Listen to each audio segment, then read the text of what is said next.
नमस्कार, पूनम की आवाज चैनल में आपका स्वागत है। आज हम आपको सुनाएंगे सोते जागते हुए का एक मजेदार किस्सा। अगर आप हमारे चैनल पर नए हैं तो प्लीज हमारे चैनल को सब्सक्राइब करें, वीडियो को लाइक करें और शेयर करें। बहुत समय पहले की बात है, एक व्यापारी था। उस व्यापारी का एक बेटा था जिसका नाम भूषण था। माँ बाप का बड़ा लाडला था, क्योंकि इकलौता था। बाप अपने बेटे की हर इच्छा पूरी करता था। अभी लड़का जवानी हुआ था कि उसके बाप की मौत हो गई। अब भूषण एक बड़ी जायदाद का मालिक बन गया, क्योंकि उसके पिता की मौत के बाद सारी जमीन जायदाद का मालिक भूषण ही बनना था, क्योंकि वह इकलौता बेटा था। अब तो भूषण खूब मजे की जिंदगी गुजारने लगा। खुशामदी और मतलबी दोस्तों ने उसकी दौलत का खूब फायदा उठाया और अलग अलग बहानों से भूषण को लूटने लगे। ऐसे ही करके धीरे धीरे भूषण का सारी धन दौलत जाती रही। अब भूषण के पास कुछ नहीं बचा। माँ ने उसे पहले खूब समझाया था, बेटा, ये दोस्त अब मौका परस्त होते हैं। उन पर जो कुछ तुम रुपए लुटा रहे हो, कल वे तुम्हारी और मुंह फेर कर भी नहीं देखेंगे। जब तक तुम्हारे पास धन दौलत है, तब तक ही वह तुम्हारे मित्र हैं, क्योंकि मतलबी मित्र जब तुम्हारे पास धन दौलत नहीं रहेगा तो तुरंत मुंह फेर लेंगे। ऐसे लोगों से दूर रहना चाहिए। लेकिन भूषण अपनी माँ की कोई बात नहीं मानता था, और माँ की बात वो एक कान से सुनता और दूसरे से निकाल देता था। मगर अब भूषण के पास जमीन, जायदाद, धन दौलत कुछ नहीं रहा, तो उसके मतलबी दोस्त भी ऐसे गायब हो गए जैसे गधे के सिर से सींग गायब हो जाते हैं। अब भूषण को एहसास हुआ कि उसे रुपए लुटने का इतना दुख नहीं था जितना उसके दोस्तों की बेवफाई का दुख था। वह सोचने लगा, रुपया पैसा तो आता जाता रहता है, लेकिन मतलबी दोस्तों की पहचान तो हो जाती है समय पर। दुख के समय में अपने पराये की पहचान होती है। अब उसकी माँ ने जब भूषण को दुखी देखा तो वह कहने लगी, बेटा, अब दुखी होने से कोई लाभ नहीं है। जो होना था हो चुका बेटा।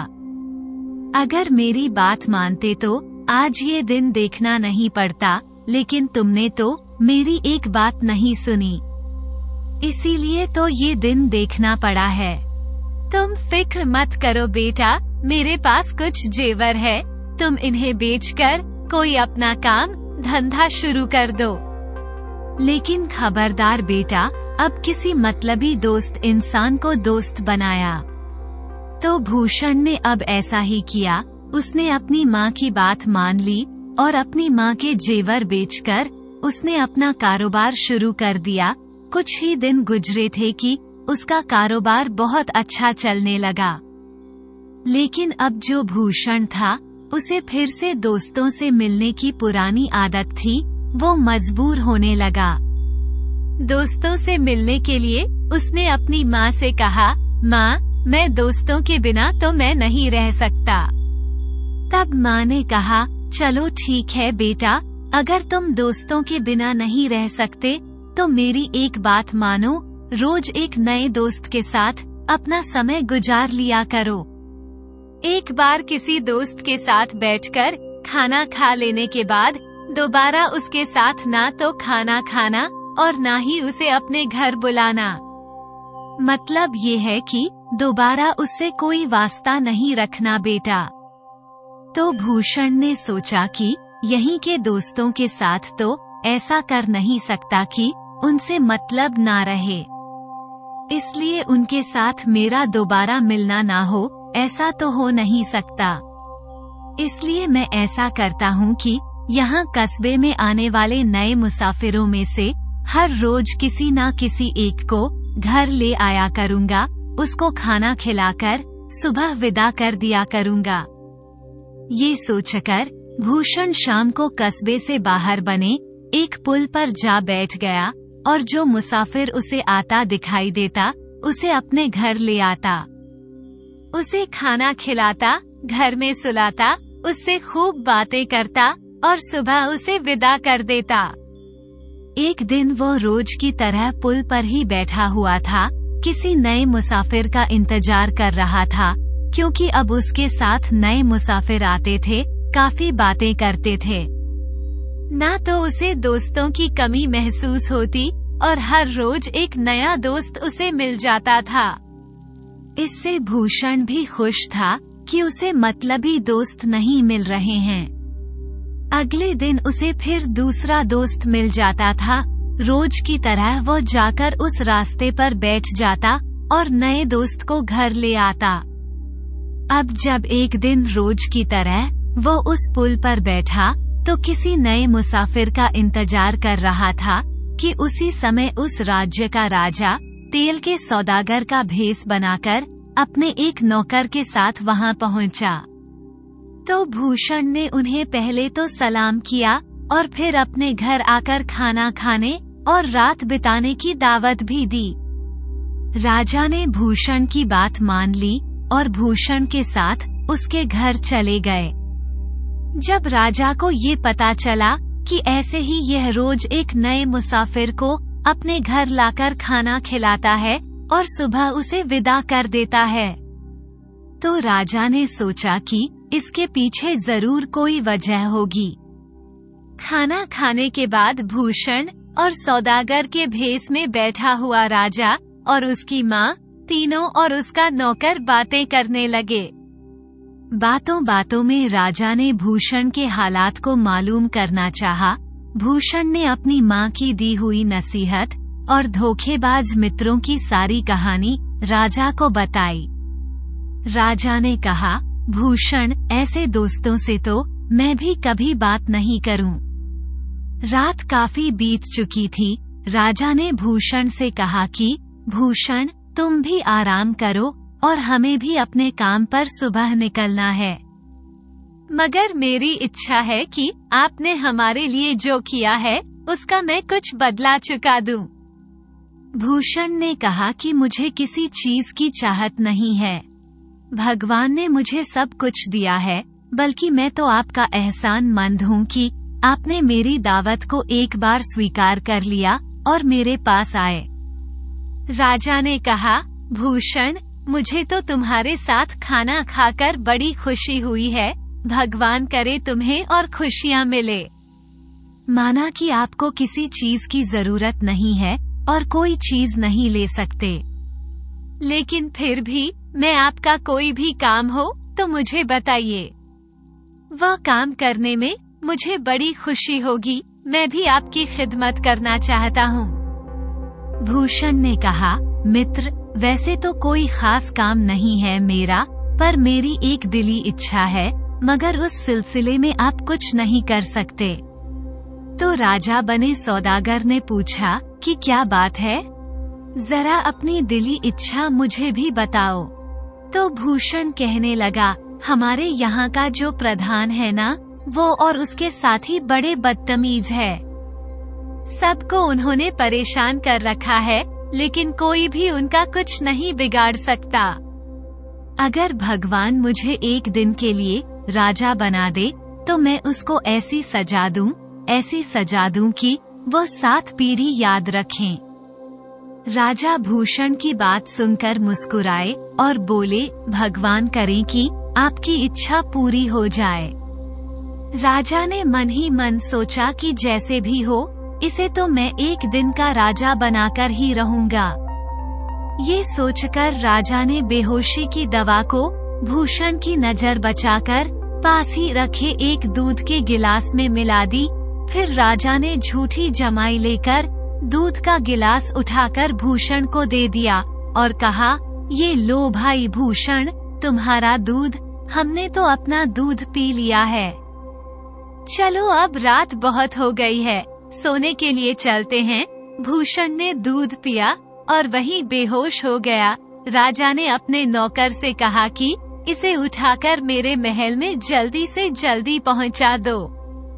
नौकर ने सब काम कर दिया। अब राजा ने भी महल जाकर अपने दूसरे नौकरों को हुक्म दिया कि उसके कपड़े उतारकर उसे राजा वाले कपड़े पहना दिए जाएं और राजा के बिस्तर पर ही लेटा दिया जाए। कल शाम तक भूषण को राजा समझकर उसकी इज्जत की जाए। उसके बाद राजा ने अपने मंत्री को बुलाया और कहा, कल यह आदमी मेरी जगह दरबार में बैठेगा। इसके हुक्म का पालन ऐसे किया जाए जैसे मेरे हुक्म का पालन किया जाता है। सारे काम हर रोज की तरह किए जाएं। अब राजा ये सभी आदेश देकर अपने महल की ऐसी जगह में छुपकर बैठ गया जहां से वो भूषण की हर हरकत को देख सके। भूषण को शाही कपड़े पहनाकर राजा के बिस्तर पर लेटा दिया। सुबह हुई तो एक दासी ने भूषण को जगाया और कहा, महाराज, सुबह हो गई है। भूषण ने आंखें खोली तो वो चौंक कर रह गया कि अचानक कौन मुझे जगाने आ गया है। वो तो अचंभित होकर इधर उधर देखने लगा, कभी अपने आप को, कभी उस सुंदर सी दासी को, तो कभी महल के सजे हुए उस कमरे को देख रहा था और यही सोच रहा था, मैं सपना देख रहा हूँ। वो फिर आंखें बंद करके लेट गया। उसे ये ख्याल आ रहा था कि रात को तेल के सौदागर से बातें करते समय राजा का जिक्र आया था। बस शायद वही सपना वह देख रहा है। जब भूषण ने दोबारा सोने के लिए आंखें बंद कर ली तो एक दासी ने फिर से उसे बड़ी तमीज से जगाते हुए कहा, राजा साहब, यह आपका ध्यान लगाने का समय है। जब भूषण ने इतना सुना तो झट से उठ बैठा और सोचने लगा, क्या भगवान ने मुझे सच में राजा बना दिया है। इतने में एक लंबे कद काठी का रोबदार चेहरे वाला आदमी आकर भूषण से बोला, राजा साहब, आप ठीक तो हैं? जल्दी कीजिए, दरबार का समय हो रहा है। तमाम लोग आपका दरबार में इंतजार कर रहे हैं। भूषण अब और भी हैरान हुआ और उस आदमी को बोला, तुम किससे बातें कर रहे हो? तो वो आदमी बोला, आपसे राजा साहब। भूषण ने कहा, देखो भाई, तुम्हें कोई गलत फहमी हुई है, मैं कोई राजा वाजा नहीं हूँ। वो आदमी बड़े अदब से बोला, ये कैसे हो सकता है महाराज कि मैं आपका गुलाम आपको भूल जाऊं? वो आदमी बोला, लगता है राजा साहब, आपने आज कोई जो सपना देख लिया है। मैं तो आपका गुलाम हूँ, मैं आपको भला कैसे भूल सकता हूँ? बुरा सपना देखा होगा महाराज, जरूर। भूषण ने फिर यह सुनकर एक दासी को अपने करीब आने को कहा कि तुम बताओ मैं कौन हूँ। दासी बोली, आप इस राज्य के राजा और हमारे मालिक हैं। भूषण की समझ में कुछ नहीं आ रहा था कि यह सब उसके साथ क्या हो रहा है। कल तक वह एक आम आदमी था और आज अचानक राजा कैसे बन गया। वह यही समझ रहा था कि उसके पास खड़े आदमी ने फिर उससे कहा कि महाराज, दरबार में फरियादी पहुंचने वाले हैं, जल्दी चलिए। भूषण ने बिस्तर से उठकर पूरे महल को देखा। पूरे महल में सब राजा को सलाम करने का शोर लगा हुआ था। जिधर भी भूषण निकलता उधर ही सब झुककर उसे सलाम करते। भूषण फिर सबको सलाम का जवाब देता हुआ 2 नौकरों के साथ दरबार में पहुंच गया और अपनी जगह जाकर बैठ गया। अब मंत्री ने लोगों की शिकायत को राजा के सामने पेश करना शुरू कर दिया, लेकिन भूषण ने सबसे पहले मंत्री को ये हुक्म दिया कि राजसी दरोगा को हाजिर किया जाए।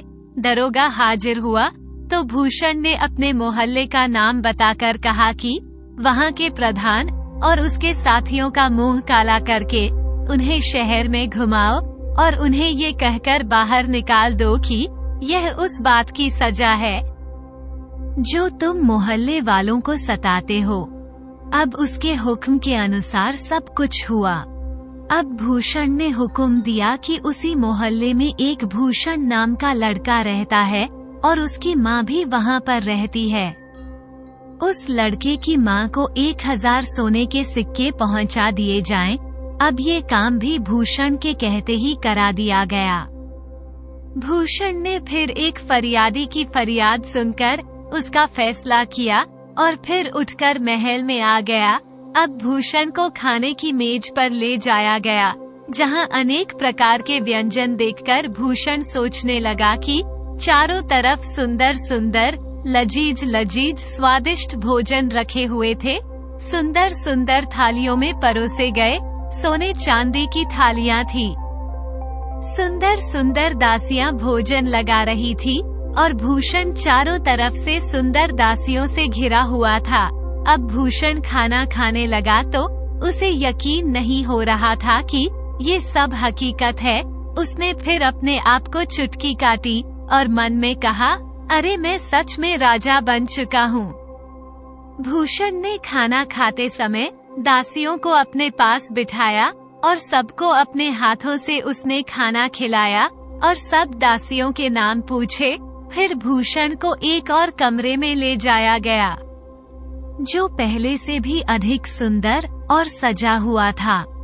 भूषण वहां जाकर देखने लगा कि कितना बड़ा और कितना सुंदर कमरा है। उसने वहां बैठकर तकिया संभाला।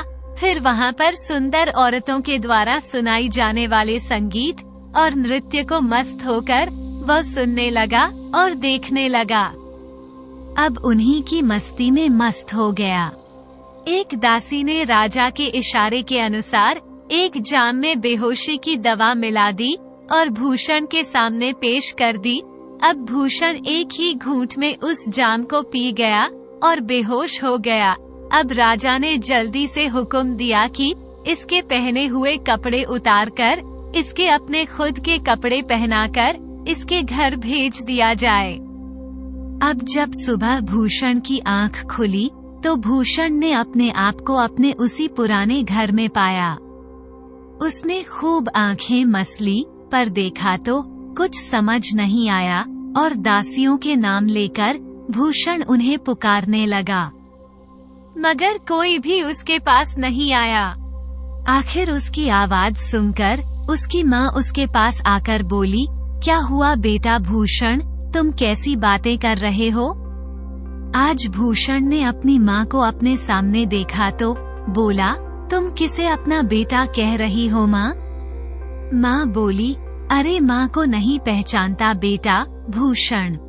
तो भूषण बोला, खबरदार, इज्जत से पेश आओ। कौन भूषण? मैं तो इस राज्य का राजा हूँ। अब उसकी माँ परेशान हो गई। ये सुनकर वह सोचने लगी, शायद मेरा बेटा पागल हो चुका है जो ऐसी बहकी बहकी बातें कर रहा है। वह अपने बेटे को समझाने लगी कि बेटा होश में आओ, ऐसा ना हो कि कोई तुम्हारी बातें सुन ले और फिर हमारी शामत आ जाए। अब भूषण को होश आया और बोला, माँ, क्या मैं सच में भूषण हूँ? माँ ने कहा, हाँ बेटा, तुम मेरे ही कुल भूषण हो और ये तुम्हारा ही घर है। और हाँ बेटा, ये बात तो सच है कि ये घर भी तुम्हारा है और मैं माँ भी तुम्हारी हूँ। भूषण बोला, हाँ माँ, ये तो हमारा पुराना घर है और तुम ही मेरी माँ हो। तब उसकी माँ कहने लगी, हाँ बेटा, ये तुम्हारा ही घर है और यही मैं तुम्हें समझा रही थी। तो भूषण बोला, मगर माँ, मेरी समझ में नहीं आ रहा, यह मेरे साथ क्या हो रहा है? तब उसकी माँ बोली, बेटा जरा सोच और सोचकर बोल, तू भला राजा कैसे हो सकता है? बेटा, भगवान उस राजा को लंबी उम्र दे जिसने कल हमारे मोहल्ले में जो प्रधान है ना, जिसने सबको सता रखा था, उन्हें पिटवाकर उनका मुंह काला करवाकर राजा ने उसे शहर से बाहर निकलवा दिया है और 1000 सोने के सिक्के मुझे भी भिजवाए बेटा। ये सुनकर भूषण को फिर दोबारा से गुस्सा आ गया। फिर बोला, मेरे सामने इज्जत से पेश आओ। मैंने ही दरोगा को हुक्म दिया था कि उन जालिमों को सजा दे और तुम्हें भी 1000 सोने के सिक्के भिजवाए। अपने बेटे की यह बातें सुनकर उसकी माँ ने रोना पीटना शुरू कर दिया कि हे भगवान, मेरा बेटा तो पागल हो गया है। उसका शोर सुनकर पड़ोसी भी वहां आ गए और थोड़ी देर में ये खबर पूरे शहर में फैल गई। अब ये खबर दरोगा के पास पहुंची तो वह भी भूषण के घर आ पहुंचा। उसने भूषण को पागल समझकर पागल खाने भिजवा दिया। रास्ते में सिपाहियों ने भूषण की खूब पिटाई की, मगर अब भी वह अपने को राजा ही कह रहा था।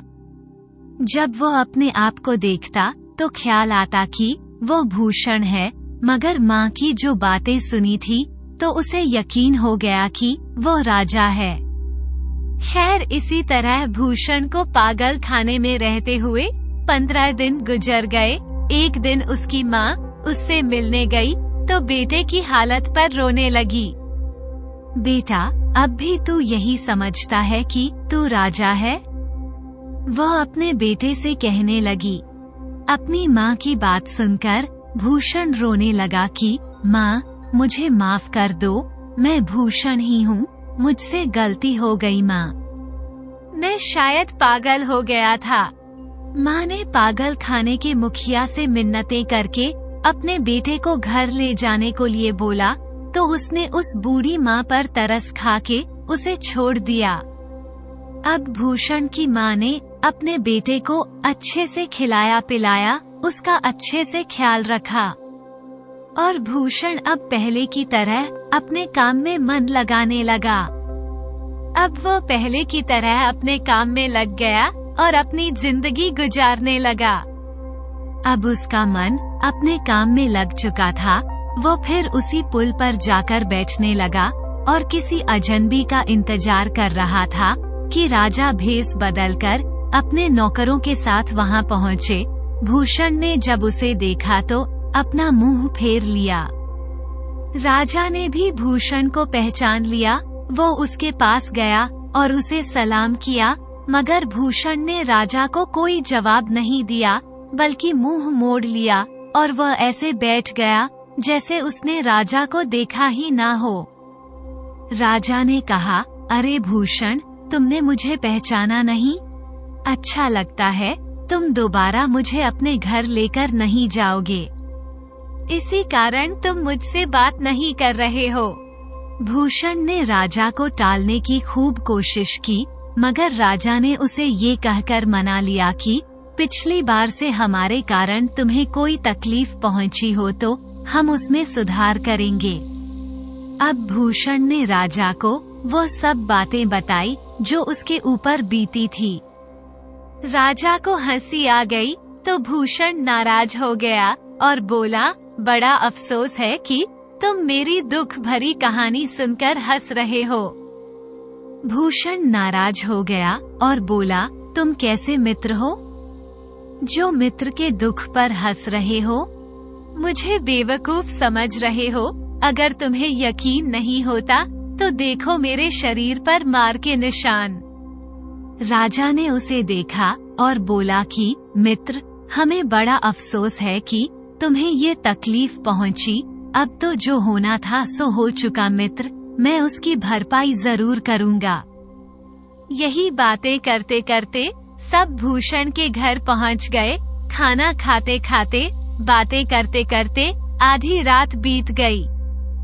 सोते समय राजा के इशारे पर दूध में बेहोशी की दवा मिला दी गई और बड़े प्यार से उसे सोते समय राजा ने दूध को भूषण को पिला दिया। फिर राजा के हुक्म के मुताबिक भूषण को महल में पहुंचा दिया और खुद भी उसके घर का दरवाजा बंद करके महल में पहुंच गया। राजा ने हुक्म दिया कि भूषण को शाही पोशाक पहनाकर उसके कमरे में लेटा दिया जाए। जब वो सुबह उठे तो पहले की तरह उसके साथ बर्ताव किया जाए, उसके मान सम्मान में कोई कमी ना रहे।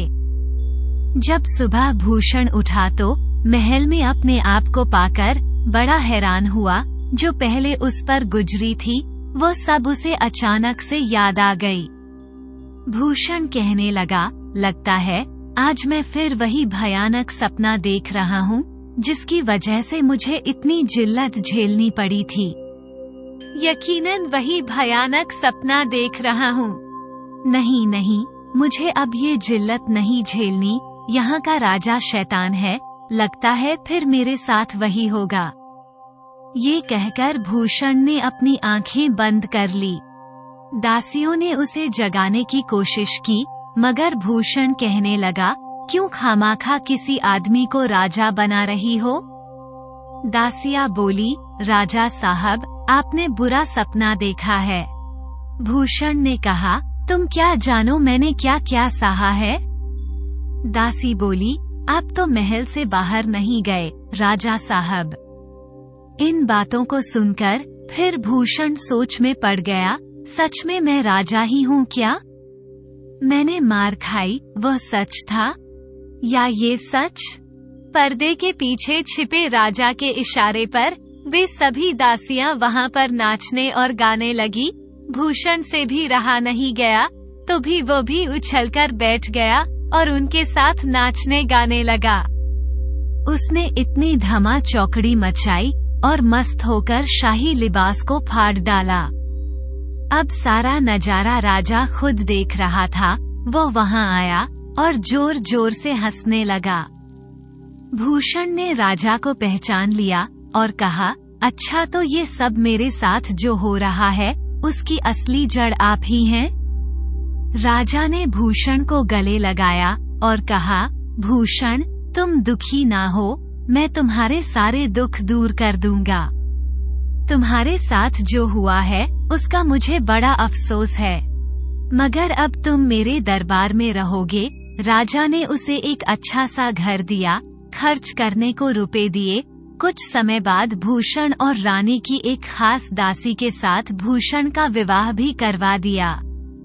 रानी ने भी अपनी दासी को इतना सामान दिया कि उसका घर भर गया। दोनों खुशी खुशी रहने लगे। उन्हें जो सामान राजा और रानी ने दिया था, उन्होंने उस सामान को चंद दिनों में उड़ा दिया। अब उनकी हालत फिर से तंग हो गई और सोचा कि अब क्या किया जाए।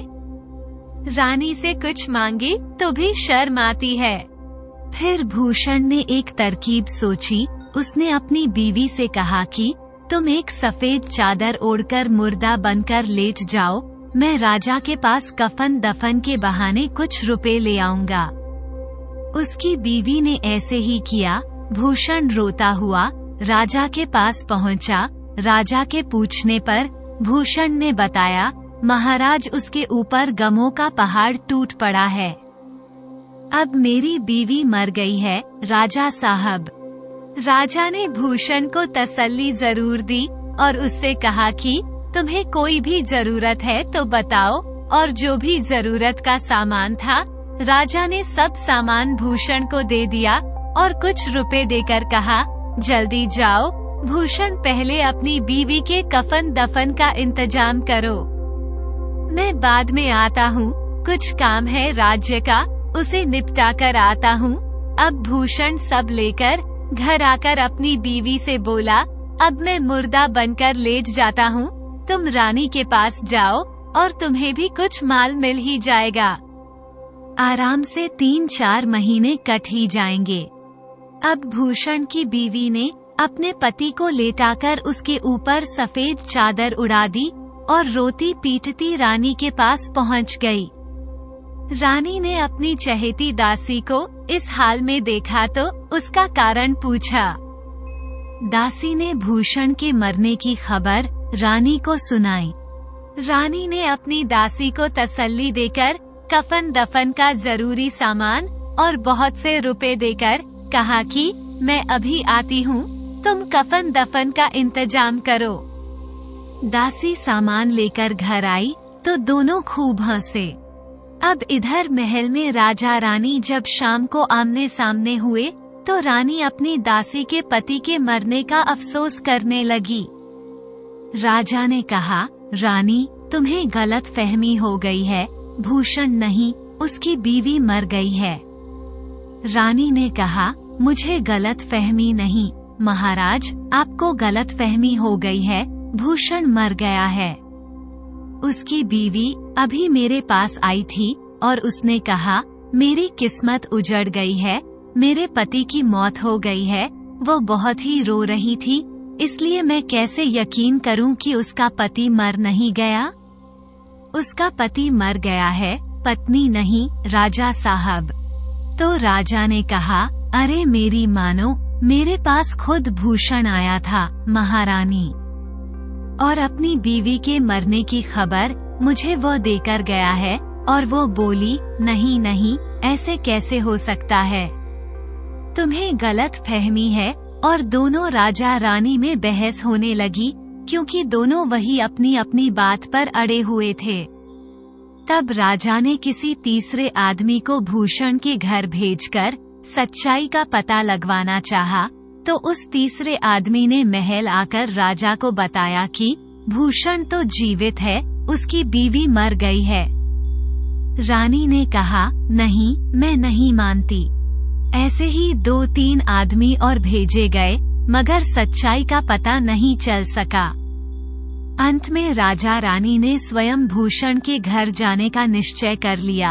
अब राजा रानी अपने नौकरों के साथ वहां पहुँचे तो दोनों मियाँ बीवी चादर ओढ़कर लेटे हुए थे।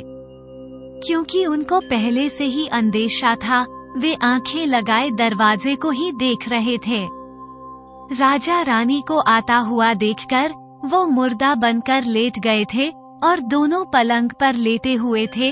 राजा रानी ने दोनों को देखा तो अफसोस करने लगे, हे भगवान, दोनों ही एक दूसरे के गम को सहन नहीं कर सके और चल बसे।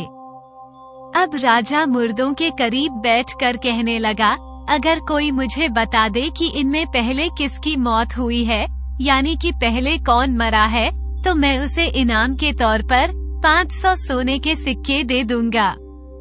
राजा की बात सुनकर भूषण उठकर बैठ गया और राजा के चरणों में गिरकर बोला, पहले 500 सोने के सिक्के दिलवाइए राजा साहब, फिर मैं बताऊंगा पहले कौन मरा। ये हाल देखकर उसकी बीवी ने भी चादर उतार फेंकी और रानी के चरणों में गिरकर माफी मांगने लगी।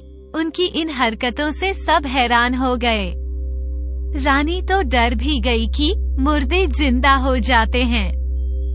राजा ने फिर ये सब करने का कारण पूछा तो भूषण ने हाथ जोड़कर कहा, महाराज, हमने हमारी तंगाली से परेशान होकर ये सब सांग रचाया था कि ऐसा स्वांग रचेंगे तो राजा हमारी कुछ मदद करेंगे।